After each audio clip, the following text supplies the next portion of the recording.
আজকে ম্যানেজমেন্টের নাকে হ্যাঁ করাতে আর সেই শ্রমিকদের ঐক্যবদ্ধভাবে শুরু থেকে কেউ প্রত্যক্ষ কেউ পরোক্ষ,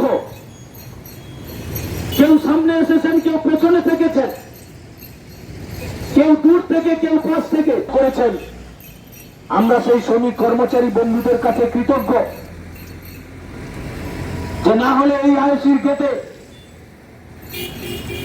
এই গেট সভা, যে গেট সময় আমরা শান্তিপূর্ণভাবে এই গেটে দাঁড়িয়ে সভা সংগঠিত করেছি, দেবেশদা বললেন শুনলেন 200-রও বেশি চিঠি, 1টি 2টি 5টি ম্যানেজমেন্ট এবং আরএলসিতে আমাদের দেওয়া নেওয়া হয়েছে।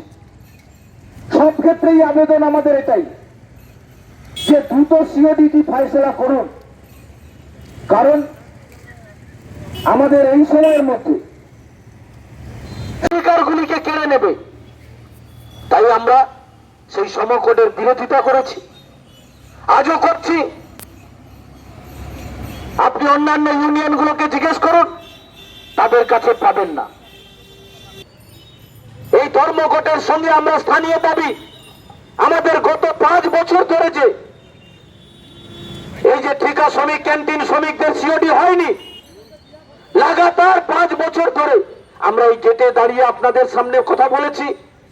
আপনারা দেখেছেন অ্যাডমিন বিল্ডিং এ অনেক কন্ট্রাক্টর সেটা মেনে দিচ্ছেন, আর অনেকে আইএনটিটিউসি তাদের সঙ্গে রফা করে নিয়ে নিজেদের স্বেচ্ছাচারিতা চালিয়ে যাচ্ছেন। আমরা বলছি সেটা বন্ধ করতে হবে। আমরা বলছি আজকের যে শ্রমিকরা হেঁটে যাচ্ছেন, আপনারাও একদিন অবসর নেবেন, কিন্তু আপনার জীবন যৌবন আপনার সমস্ত কিছু আপনি উজাড় করে দিলেন এই সম্পদ উৎপাদনের জন্য, আর অবসর নেওয়ার পর